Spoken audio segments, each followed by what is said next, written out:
Twin Bill, where you can get your fill of hosts Jason and Marcus talking about movies and stuff. You know you never can get enough. A twin is two people who are related. Twin Bill. This season is Razzie Mania. What's happening? This is Twin Bill, a podcast where the twins talk about a Razzie movie. Uh, Jason Luna, brought to you always by my identical twin brother and co-host Marcus Luna. How are you, Marcus? Um, uh, on the show again, trying to Yeah, talk about some movies. we on the spot. I was gonna try to do a different song, but oh man, this is a bad There's a idea. lot to choose from. I can't remember anymore. I'm crazy for producing, and I'm crazy for hosting. The kid tries to play that and then runs to the lake because he sucks and But they cries. play for real in the movie. It's really good, and obviously Willie Nelson wrote that song. But anyway, did you watch anything this week? We'll get to the songs again in a second. Anyway, but No, I need to. you have This the World segment, Cup. this segment stinks. Yeah, World Cup was a part of why I didn't get to it. Yeah. Transversely, I watched arguably, actually factually, way too many movies this week. So, in relative order from worst to best of the side movies, worst by far, one of the easily the worst movie I'll see all year. I only watched it because my friend slash improvised partner slash writing partner London Smith the third was in it. It's called Dark Distortion. It came out this year. It's a straight to Tubi horror classic about, I don't know how you describe it. I guess these women pretend to be whores in order to lure men in and rob them, but that's not even the plot. The plot is that they're slowly murdered by the vengeful spirit of a dead boy trapped in a camcorder, and it's gross, unspeakably gross. Not even like pornographic. It's icky,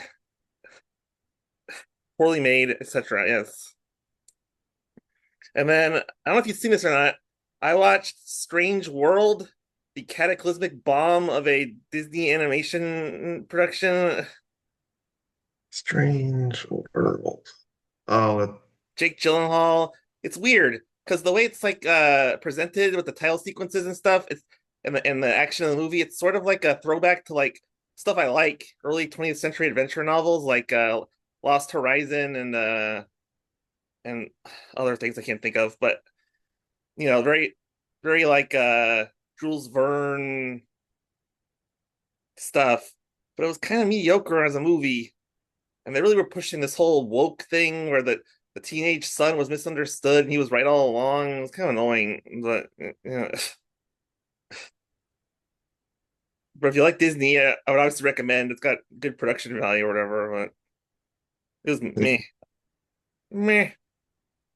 I watched Spies Like Us, the John Landis movie no one ever thinks of, and Chevy Chase phoning it in again. and Dan Aykroyd. Yeah, it's likable. It has some okay moments, but it becomes a banal 80s action movie way quicker than it should have. The weird thing about that movie, I guess the spoiler, but not really, is there's like a this is just a Landis thing.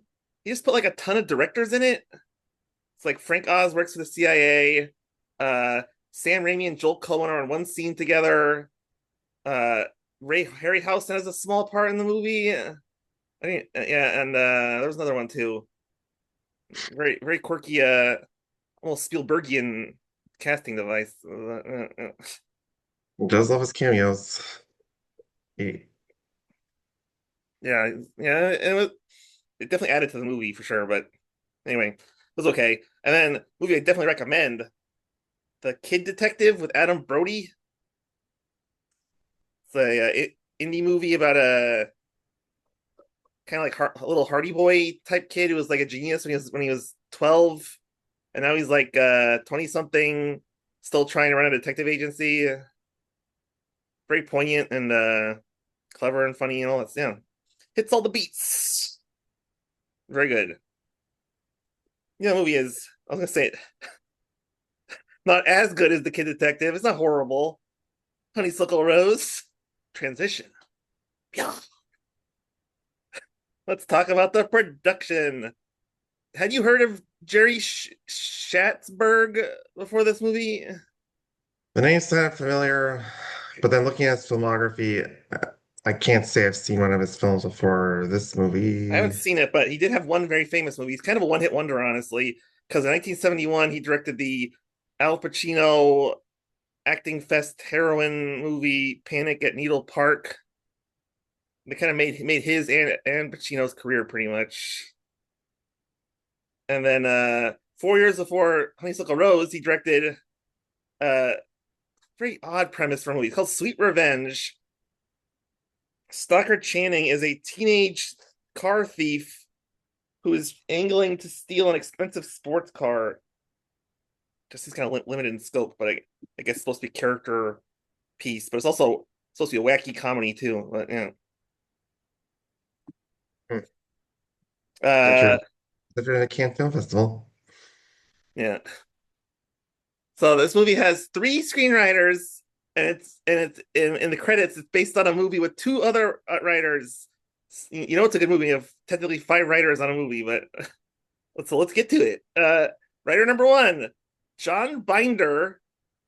4 years later, would direct the weird slice of life comedy Euphoria about a drifter played by Harry Dean Stanton who befriends Cindy Williams, and Cindy Williams believes in aliens. Yeah, it does sound like a that's not quite a plot. I mean, yeah, yeah. Well, because of the genre of both Honeysuckle Rose and everyone involved, there's a lot of side credits in this movie that are like that. Kind of sounds like a Robert Altman movie, and that's because of that's just kind of the vibe. Yeah. Writer number two, Carol Sobieski. Uh, Found Mother her of niche writing weird female-led movies. She wrote Annie in 1982, and then her most famous move was in 1991 when she adapted the novel Fried Green Tomatoes. yeah, there's a following. Well, technically, it's has different titles of book, but like Fried Green Tomatoes at Whistle Stop Cafe or something like that. Something like that. Whatever. I'm not gonna look it up. Doesn't matter. I know it's just for audience, fact checking. Penny flag. All right, co-writer number three, easily the most successful screenwriter of the group, and I didn't write down his name. Son of a bitch. Is it William D. Whitliff? I believe so. Where did Yes, you get William D. Whitliff? It's quite a unique name. I just didn't write it down. He wrote the parts of the Lonesome Dove miniseries 1989, Legends of the Fall in 1994, and then The Perfect Storm in the year 2000. No, I don't. I said it like Irish wrestling podcaster, but yeah. Perfect Storm, you fucking animal. I'm surprised you mentioned Redheaded Stranger, which Yeah, I'll is get. Yeah, IMDb kind of ignores. We'll get to that in a second, I guess. But IMDb ignores the Willie Nelson westerns because they weren't very popular. you mean ignores it. It's in his Bill Whitliff's credits. What do you mean ignore? Well, like, okay, here's what I meant. Willie Nelson's top four movies, despite the fact that his other three credits are just cameos, the westerns are not in his top four. That's what I meant. Well, it's a fan base thing. Yeah. It's his cameo. He's made cameos in more famous movies. Yeah, which we'll discuss briefly in a second. So I mentioned this movie's a remake. It's a 1936 Swedish drama directed by uh, Gustav Molander. It's called Intermezzo. It's about a country sing. Instead of a country singer, it's a concert violinist, and instead of a younger female country singer, he falls in love with a young piano teacher. And the piano teacher is played by Ingrid Bergman, and this movie made her famous way back then. Anyway, there's Hmm. two writers on that who were credits on the Honeysuckle Rose. I just mentioned Gustav Melander. He also directed the 1948 war trauma drama. What a phrase! Eva, which was co-written by the other Bergman, Ingmar, Hmm. way back in '48, way before he got famous. Yeah, yeah. And then the other writer of Intermezzo who's credited on this movie is Dosta Stevens, who who directed a murder thriller in 1949 called Number 17. It looked very cheaply made, but that's all I know about it. The producer of this movie, uh, winner of this week's "What Are You Doing Here" award, produced by Sidney Pollack of all people. Uh, this movie was a year before the. I really want to see this movie. It sounds awesome. It's a Paul Newman legal morality thing called Absence of Malice, and then in just 2 years, he's going to win Best Picture with Tootsie. And then the other producer is Gene Taft, who stopped making movies in 1984 when he directed Blame It on the Night, about a rock star who takes his thinks it's his son because he slept a lot on the road, takes that son out of military school so they can hang out while he's touring. Kind of sounds a little bit like Honeysuckle Rose, honestly. Yeah. Music is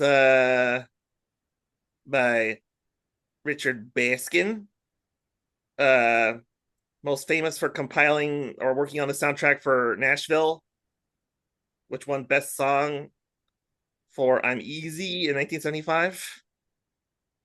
Good song. Written by an actor too. Well, I guess he sings too, but I know Keith Carradine more for his acting, obviously. Yeah, I think that was the case of Altman was encouraging actors to write on that movie. Um, and like I mentioned, Richard Baskin does a lot of movies that sound like Nashville or Honeysuckle Rose. In 1976, a year after Nashville, he did the score for the Robert Altman produced Welcome to L.A., which is about musicians in L.A. instead of Nashville. And then of course, this movie in 1980. So he did three movies about musicians in a place in a 5 year span. I can't remember his score all just because there's 50 bazillion Willie Nelson songs and concert clips in this Yeah, and movie. the movie has a it's a weird for me. It's 2 hours long and it has nothing happens, but has a weird kinetic energy with the editing because there's a lot of like moving parts and cutting to different locations and stuff. I'm So sure there was, but do you remember any score music in this movie? no, that's what I'm saying. It kind of felt like it was a lot of concert footage, but yeah, yeah.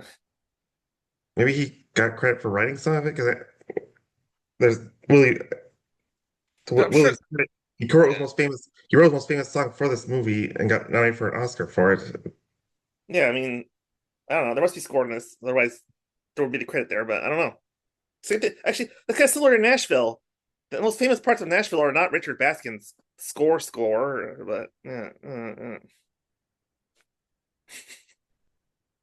do deep dive on a different podcast, I guess. Let's talk about the cast. Uh, yeah, Willie Nelson is Buck Bonham, the very polite alcoholic country singer who cheats on his wife for a while before he decides he doesn't want to anymore.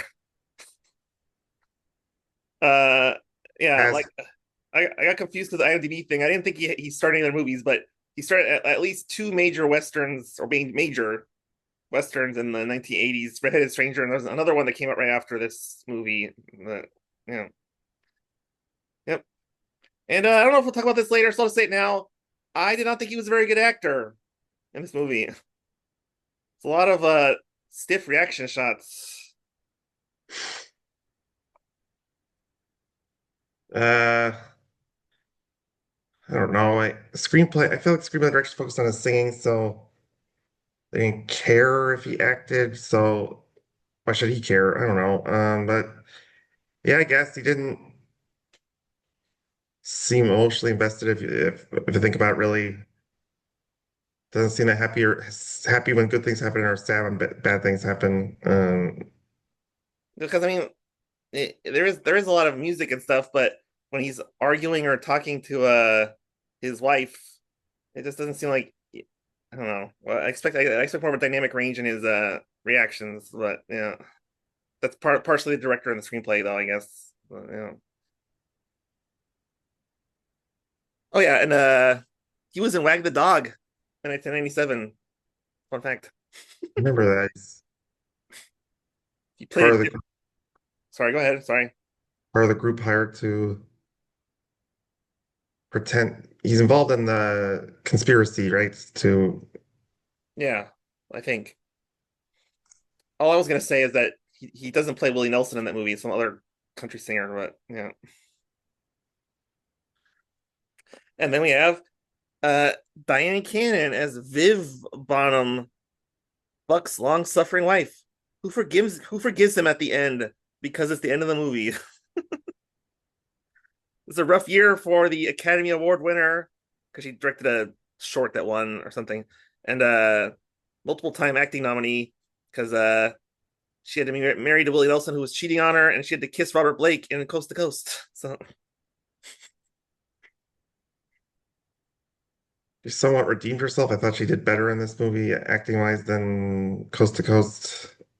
it'd be hard not to improve on. Good job. Woo! Coast to Coast is rough. Yeah, Yeah. Check it out in our archives.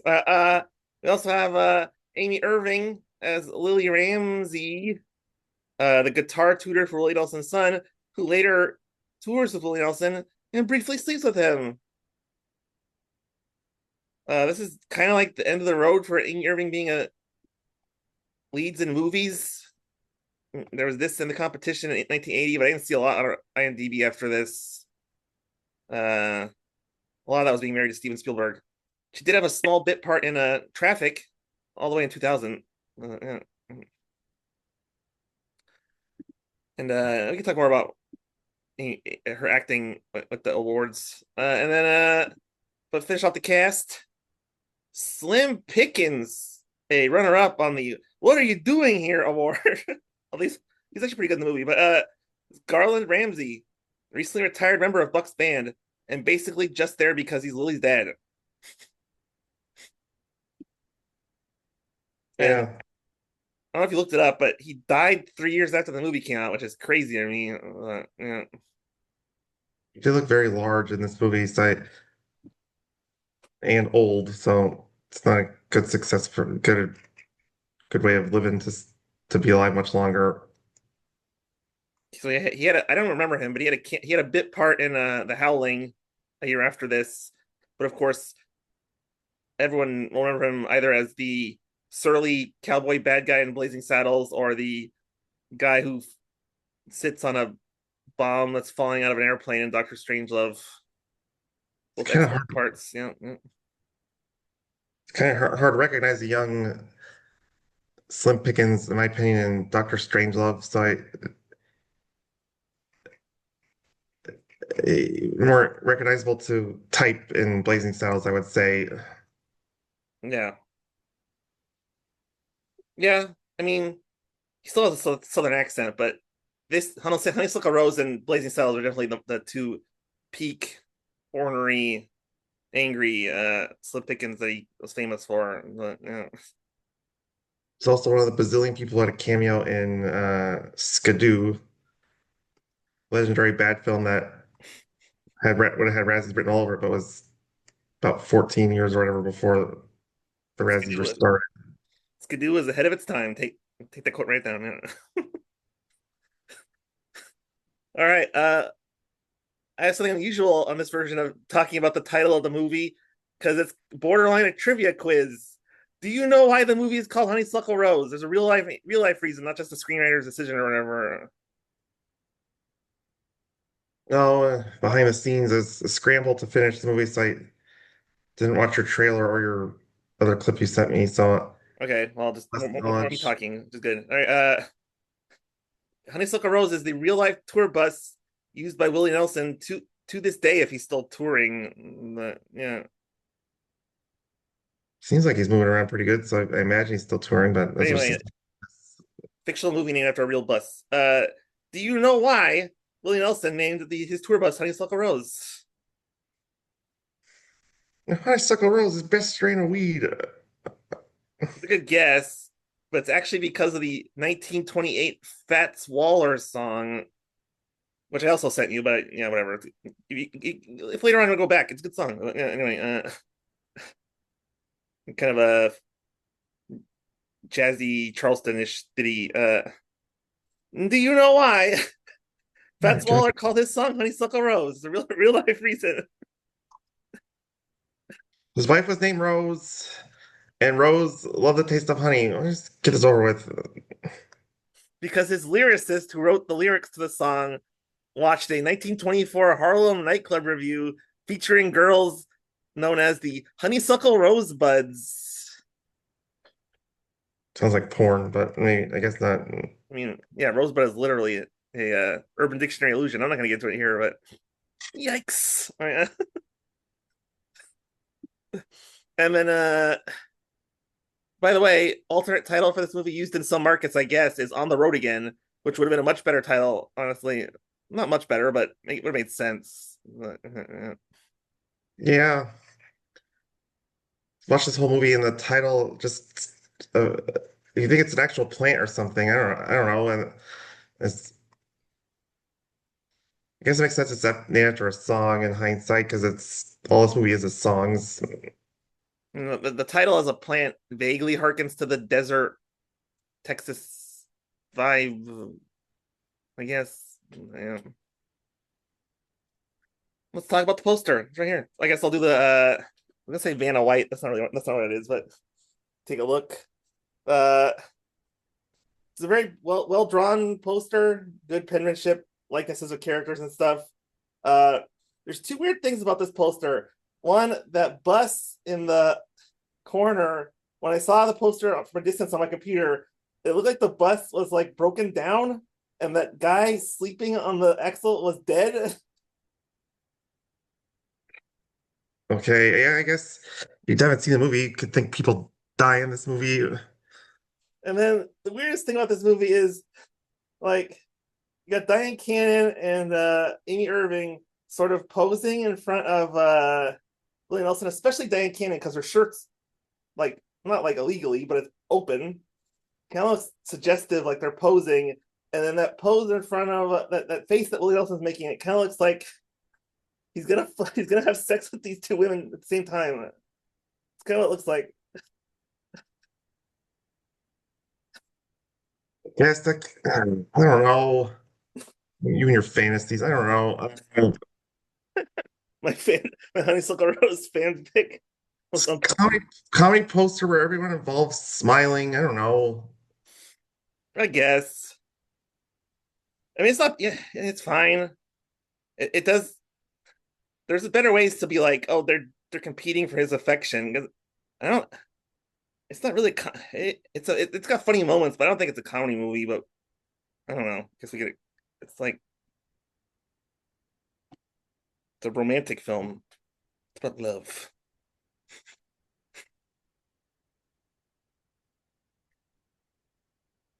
So the tagline of this movie is for 20 years he's singing to the country, but he never. I think I miswrote that, but he never figured he'd be living his own love songs. Uh, it was a little corny. Living a love song kind of sounds more like a Don Juan Lothario type or something, a little more than what the movie is. You're not as familiar with outlaw country as me, I guess, because uh, it's the conflict of the cowboy life versus being steady type of thing. Is is a theme of feels like 90% of this type of country music. Um, so Yeah, he has a hard time being a loving monogamous husband, drinks too much, smokes too much. It's a common theme in a lot of country music, even to this day. Yeah, it's like you're the thorn in my shoe or something. I don't know, something like that. That's why you're not touring. No, but lyrically, stuff like that, where it's like use a metaphor to be like the wife is keeping him down, or but turns out he loves her or whatever. To be honest, most of the lyrics in the movie are more about how much he loves his wife, I think. So, Yeah, I think Willie Nelson. I think Willie Nelson actually is one of the best country songwriters. Most of his songs, I just think of as pop songs, the good ones at least. But, yeah. I think he's more sophisticated than your average Waylon Jennings, Judd sister, etc. Those are weird examples. Stand by it. say Willie Jennings is very George Jones, that's similar. a good one. George Jones is boring. What are we saying? Just saying it was interesting. Willie Jennings, they were the Highwaymen together. I actually consider them very similar. I take that back. George Jones is a good one. George Jones is not very clever. I should really pick on George George Jones. Jones. You, me, SummerSlam. You didn't watch the trailer, and I don't. It's not. It wasn't a very silly trailer. It's actually very well made. It wasn't the level of John Cassavetes or oh my god, Oh, God. The fucking Shining, whatever. Where Kubrick. yeah, Stanley Kubrick, where you like direct your own trailer and it's a work of art. But it was very modern trailer. They used a lot of like cross cutting to keep the timing going, make it seem like it was like a lot of emotional drama. It was better than the movie, but it was a good trailer. Yeah, yeah. Uh, okay, let's get to the awards. Most exciting part of the evening. Uh, as you mentioned, this movie did get one Oscar nomination, which kind of surprised me. It was for "On the Road Again," which is a very good song. It lost Best Song. Do you remember this came out before? Do you remember what won this year? No, I don't remember. Fame. I'm gonna live forever. Uh, I thought "On the Road Again" was better than Fame as a song. Nine close. 9 to 5 was also better, which was also nominated. And then a hilarious side note: do you remember also nominated the Lalo Schifrin boring movie ballad "People Alone" from the competition? People need people in lives. Oh, yeah, that was in that end credits. Yes. Yeah, could have just probably should have used a classical song for that movie. Yeah. And I then agree that what? Road Again's better than Fame. Fame's a banger. You like Fame more than "On the Road Again"? It's different styles of music. I guess I kind of like them both, and I just think there's more emotional nuance to "On the Road Again," and it's got like good lyrics and stuff. But yeah, yeah. it's a catchy song. I think it's one of the very simplistic lyrically song. I think "Fame" is simplistic. It's like got one beat. It's an opinion. I don't know. Meh, meh. Uh, so Amy Irving at the Razzies won Worst Supporting Actress for this movie. We discussed off air that this is potentially confusing. There's two reasons why she won. Well, say you can debate okay, whether or not she should have been nominated. She was nominated. The Worst Supporting Actress field was surprisingly loaded with people who were not bad. Elizabeth Ashley was very competent in Windows. I don't think she should have been nominated at all, but whatever. That's the Killer Woman. Yes. And then Betsy Palmer, aka Jason's mom in Friday the 13th, should have been She's amazing. nominated, which is Should fine. have been nominated. Yeah, that's And then terrible. Marilyn Sokol as the quirky best friend in Can't Stop the Music. Who I liked as well. We viewers can go back and hear us argue about Yeah, her. I It's, thought her performance was a little flat and cheesy in the Can't Stop the Music, but I think she was better than Amy Irving. Guess my second point, the reason I agree with the nomination and probably with the win is just because Amy Irving, it was an underwritten character with not a lot of screen time, but that southern accent was so bad. She just dropped it for large portions of the movie. It wasn't her fault that she was forced to do that, but it was just weird. it's just couldn't think with her character that from Willie Nelson's point of view, how easily he falls in love with anyone he's on the road with.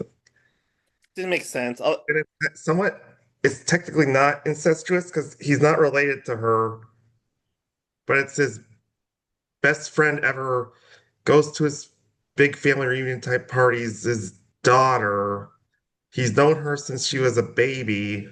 Yeah, I think that crosses the line. If you know someone as a child, you can't have sex with them. That's the Woody Allen, a minor variation of the Woody Allen rule.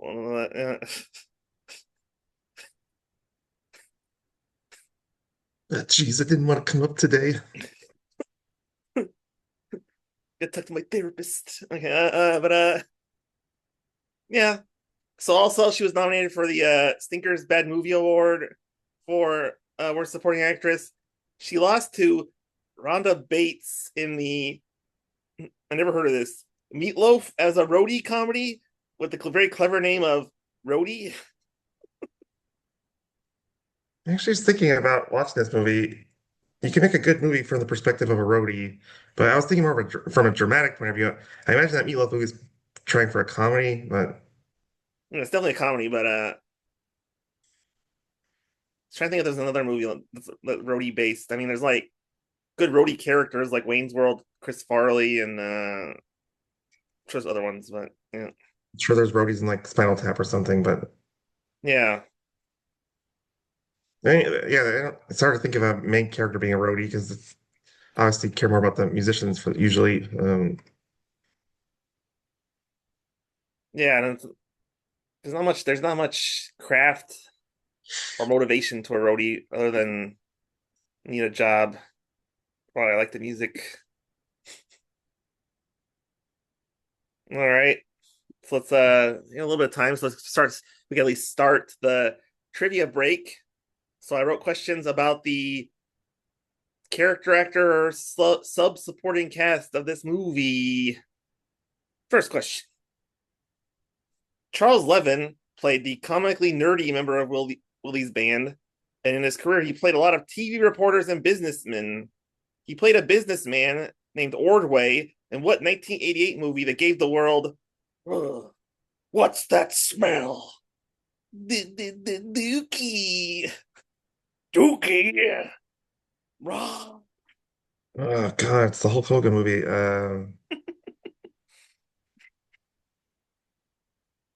Yeah, the title. Um, It's a Power Power Man. I don't know. it's a match type where rules are not No Holds enforced. Barred. No holds barred. Yes. Question two. Priscilla Pointer played Amy Irving's mom in this movie. And fun fact, was her mom in real life. Wow. Priscilla Pointer played a doctor in what Nightmare on Elm Street film? You can guess just a number.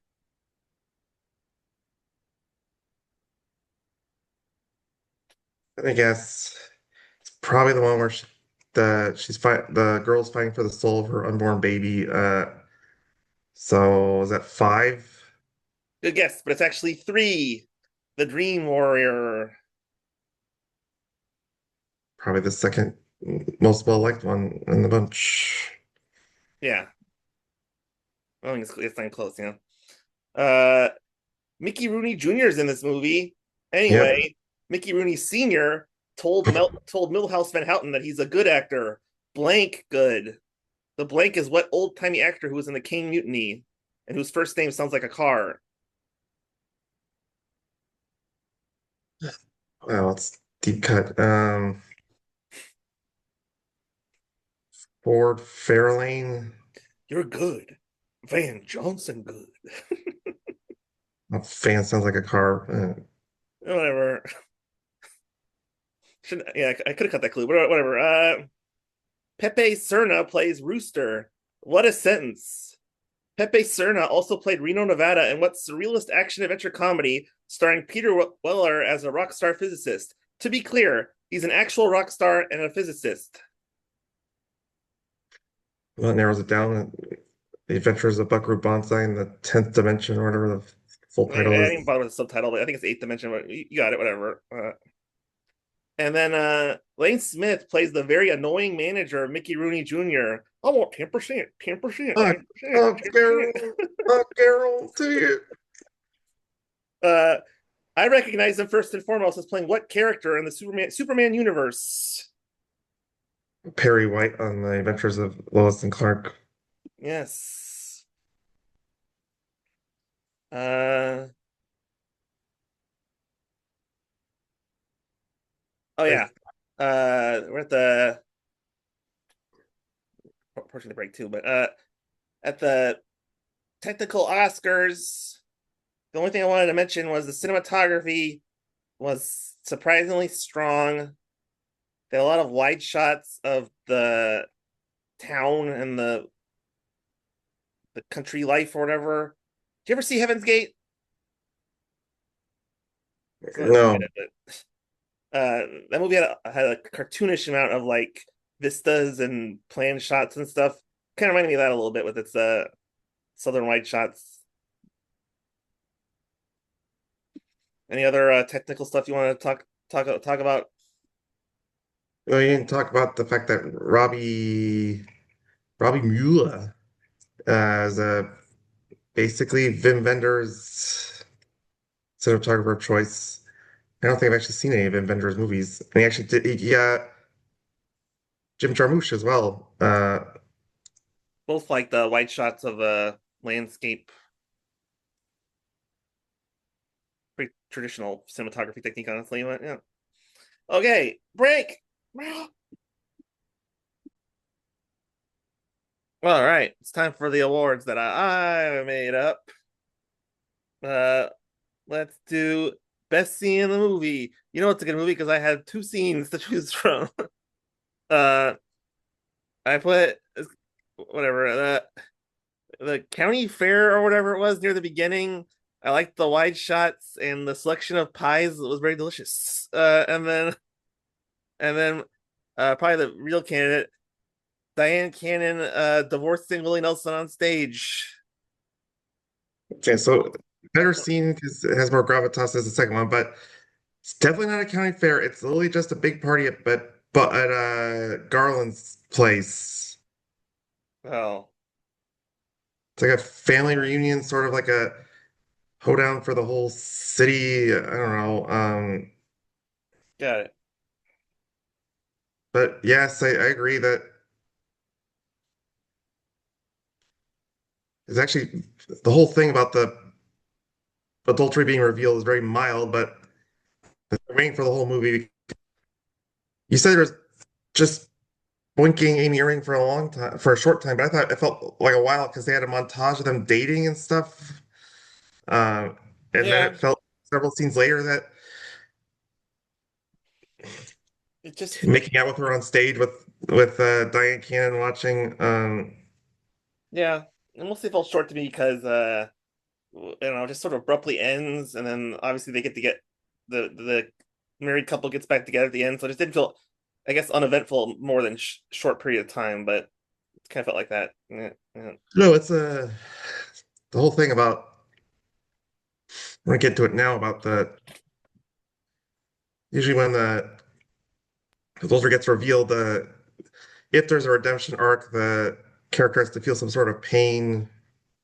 Um, long bouts of misery, as you should be, could do break a major promise like a wedding bell like that, but that doesn't happen here. It's very light overall, but yeah, it's the best scene because it's best emotional conflict, and the frankness what she says announces that we're getting divorced on stage in front of all of his fans is was surprising, legitimately surprising. So it was good, I guess. Okay, now here's the real action. Worst scene in the movie. We have the kind of forced mashed potato or cream or whatever it is they're throwing on each other in the kitchen. Uh, Mhm. Amy Irving with some really sloppy looking guitar fingering, and then she sings crazy with I think, a dubbed singer. Uh, But that was very possible because she and Richard Dreyfuss were fake piano playing in the competition, but that was yeah, very hard piano playing. yeah. Anyway, also Amy Irving kissing her topless man slut in front of her dad. That was awkward. Uh, Yeah, the whiskey. surprisingly casual. Yeah, I picked a concert for the nominees. The Whiskey River concert. It was really long and it was shot in like bright red. I don't know what was going on with that. And then, multiple concerts of Bright Red. You have to. That's not specific enough. well, I just like the song Whiskey River or whatever that song is called. They just say Whiskey River a lot, but Well, there's a lot of songs like that too. yeah, I don't want.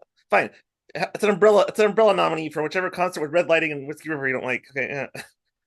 Another nominee, Willie Nelson buying a Roger Rabbit esque bright yellow jacket with lumberjack pants for the entire band. Fun fact. Yep. Even even even if he didn't know his wife was in the audience, it was very awkward. The scene where he's singing with Amy Irving and they're in the kissing position. It's basically the same scene as the announcing the divorce. Yeah, Diane Cannon wins the scene. Willie Nelson loses the scene. There you go. Yeah, and then Willie Nelson and Slim Pickens openly drinking and driving the bus home. And then finally, uh, this gets so silly when Diane Cannon takes off Willie Nelson's shirt and he wrote "Take Me, I'm Yours" in sloppy smeared handwriting, and that was just funny. So there's a lot of diverse candidates of varying degrees of good ideas. One of those or something else. Uh, I'm extending one of your choices and going with it because like I said, when you get caught adulterizing, or that's not the right word, but whatever, moving on, I'm owning it. Um, you know, you should face a big penalty for that kind of storytelling wise, I think. Hell, I guess he is lonely, but he basically gets to take a vacation to Mexico. Um, and the whole thing, I can't believe you didn't mention it's kind of related to the drunk driving because that was right before. I can't believe you left out Slim Pickens literally shooting at him. Yeah, I had a lot. It was a lot. I had a lot of nominees, but yeah. Anyway, yeah, yeah, yeah. The ridiculous, this is the worst part of it, that shooting and wrestling at close range, so Willie Nelson should be dead, but he somehow comically manages to shoot a hole in his shirt and not hit any flesh. Yep. That was a long bad scene. I'm gonna go with Amy Irving kissing her sexual conquest, who's not wearing a shirt, in front of her father. That's what kills Slim Pickens. Fun fact.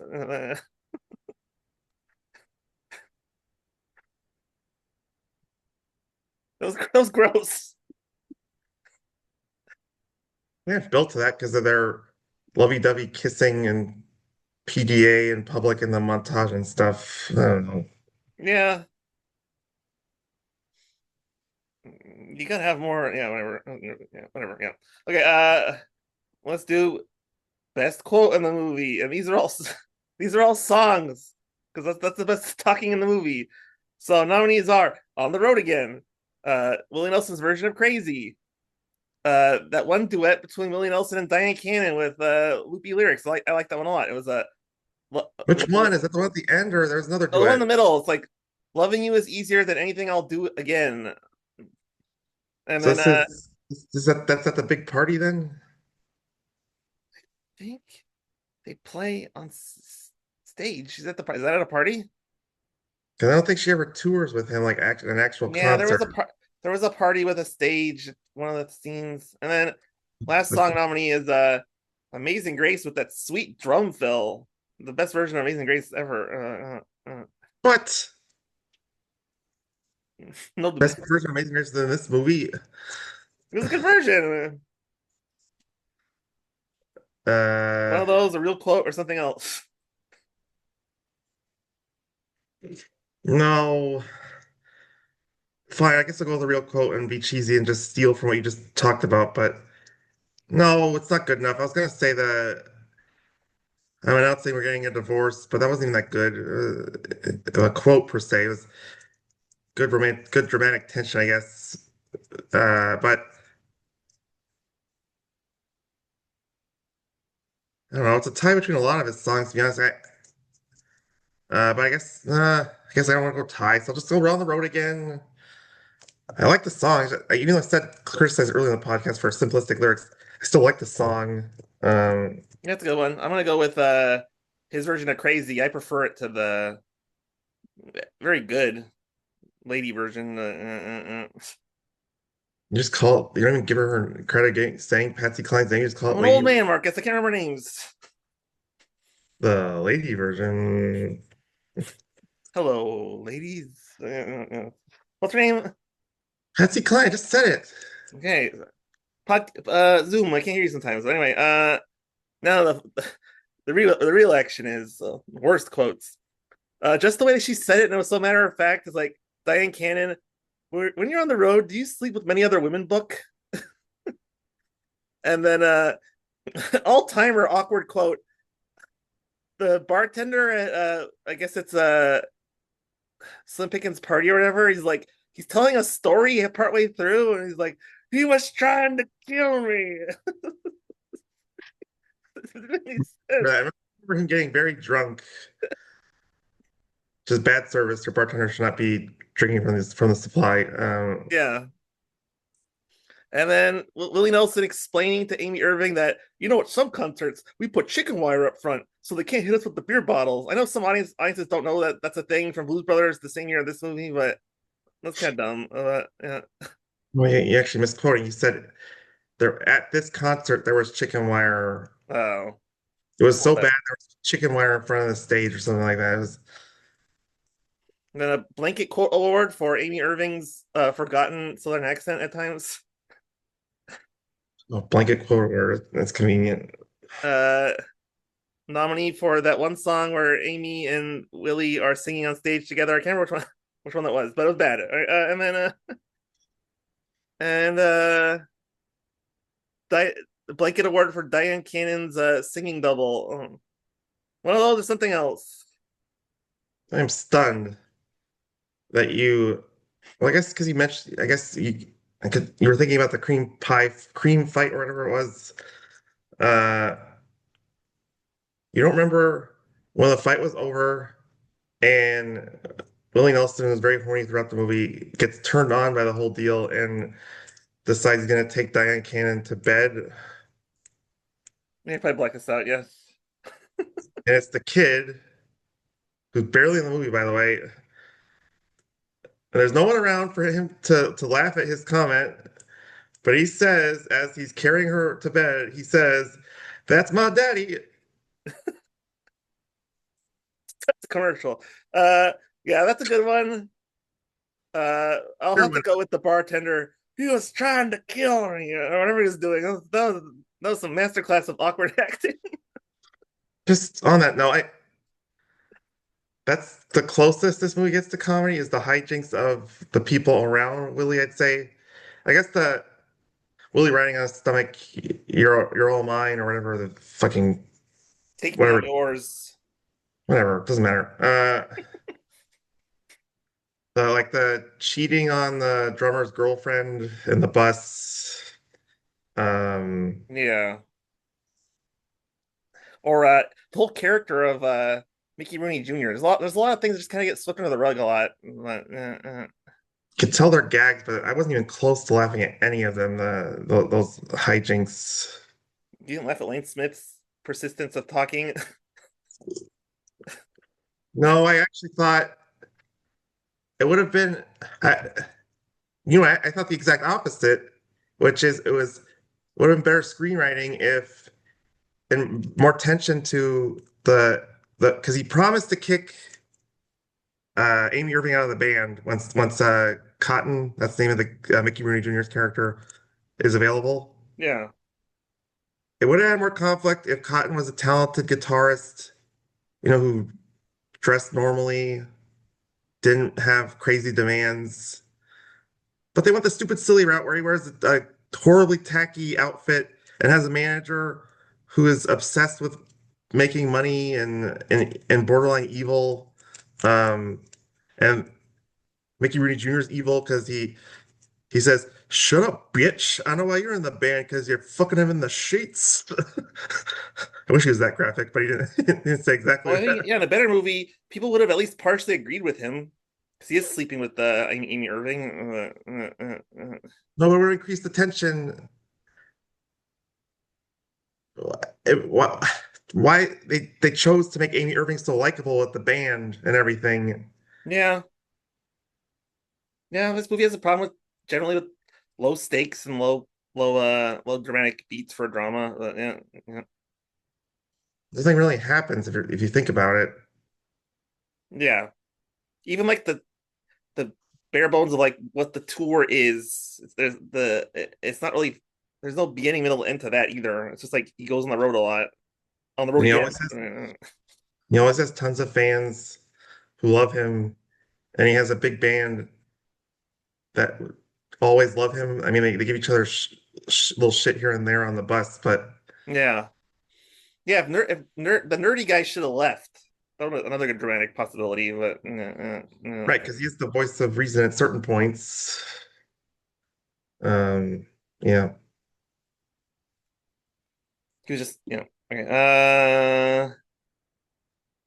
So okay, we did the quotes. Okay, was there anything in this movie that reached a high point?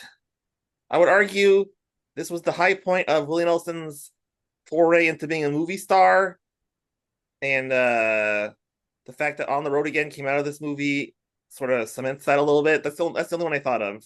But yeah, I'm sure one of the movies he had a cameo was better.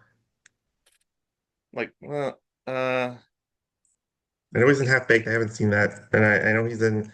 I actually did see most of Beer League, and he's in the end of that. And that's just an awful movie from start to finish. Uh, yeah. Well, you haven't seen Half Baked, but that is better than this. So yeah. uh, my choice is for Hannah's actor name because I didn't really look it up.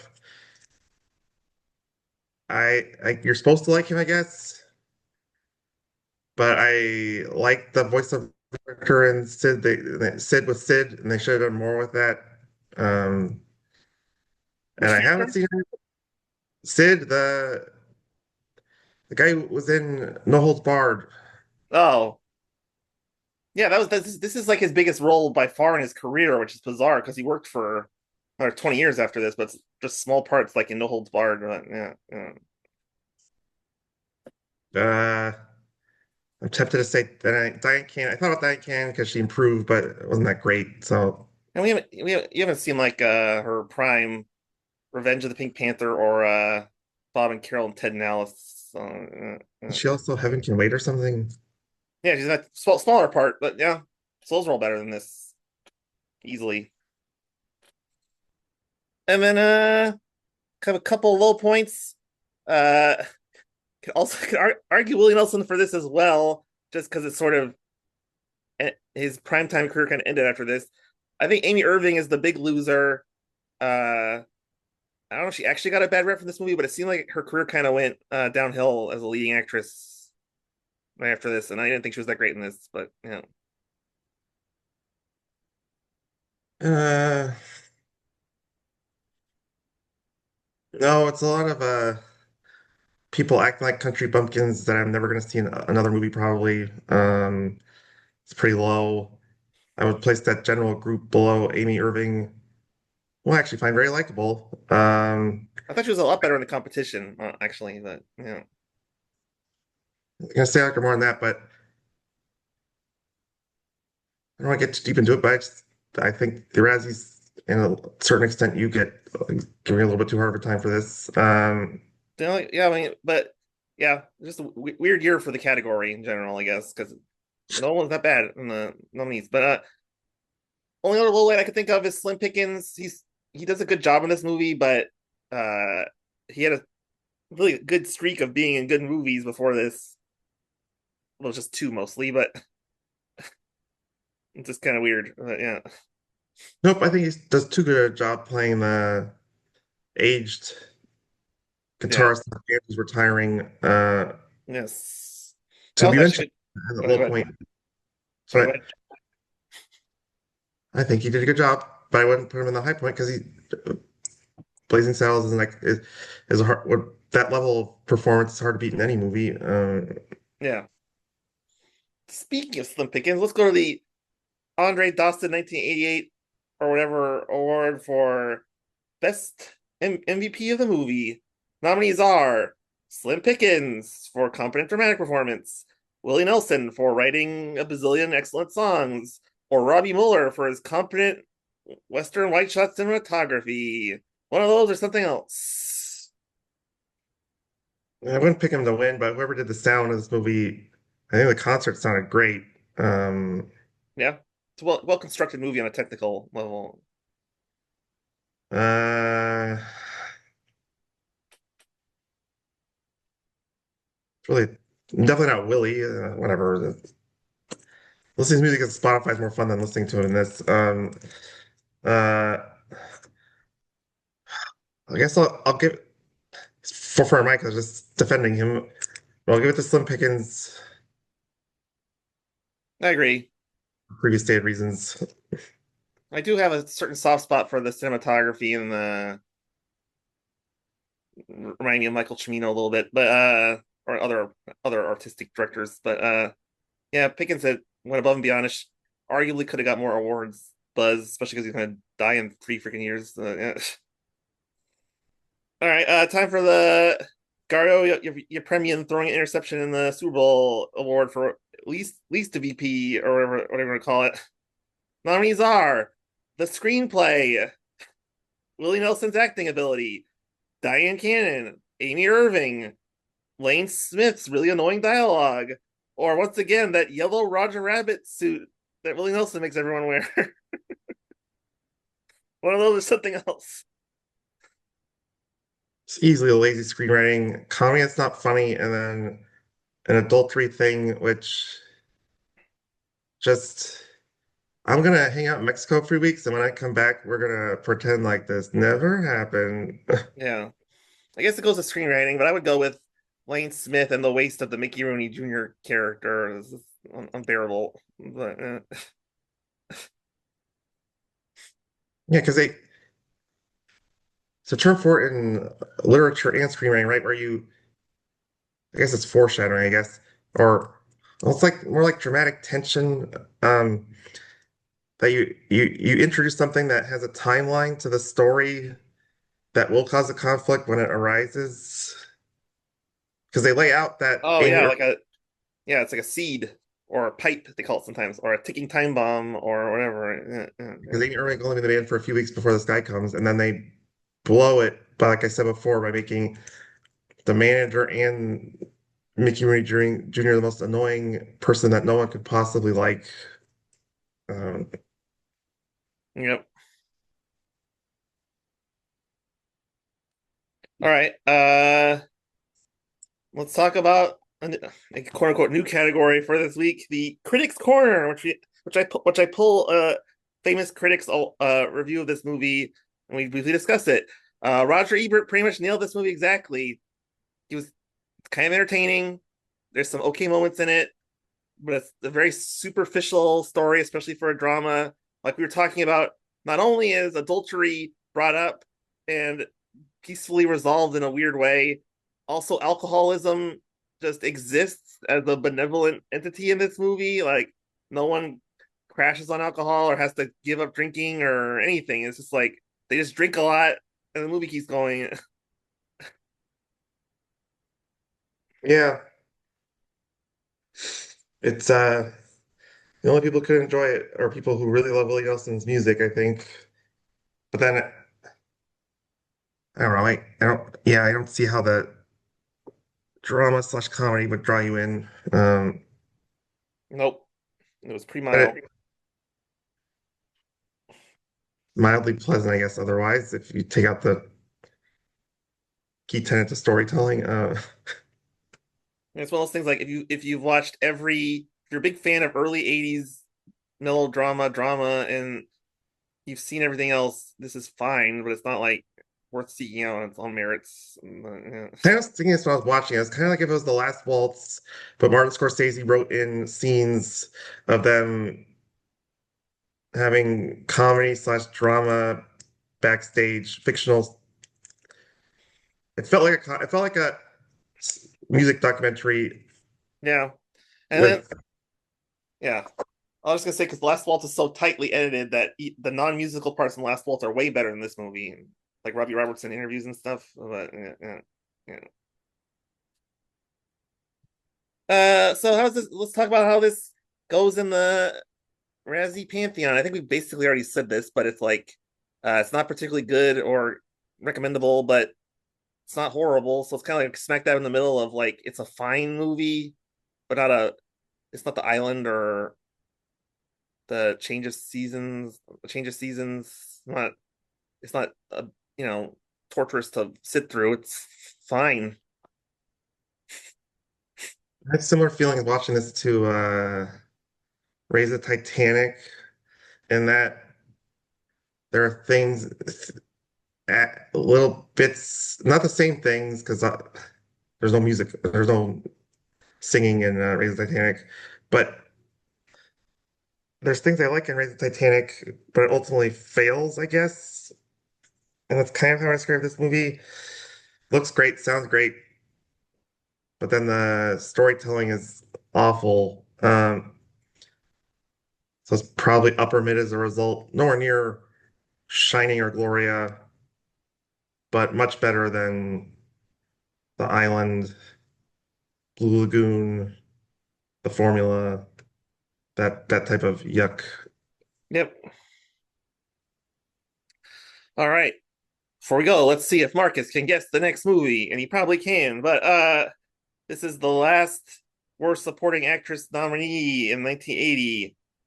Clue number one: it's a dark comedy written by Bruce J. Friedman, produced by Hannah Weinstein, with music by Tom Scott. Some of those names sound familiar, some of them don't.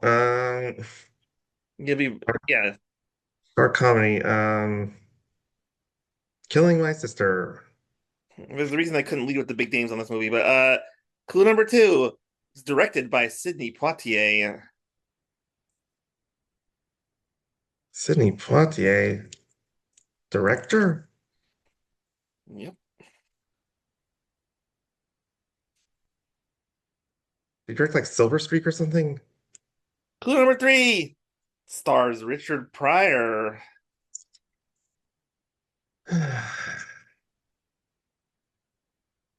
It's not a Richard Pryor movie. It's 1980.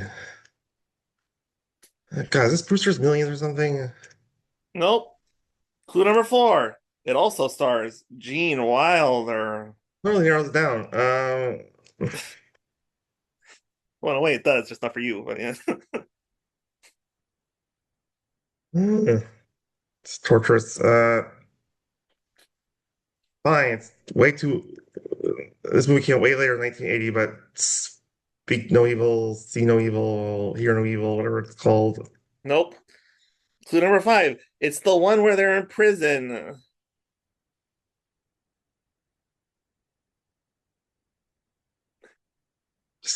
That's the one where you give me clues for the words. Okay. It is a two-word state defined by Webster's as feeling extremely restless due to being confined in a single place for a long time. Stir Crazy? Yes.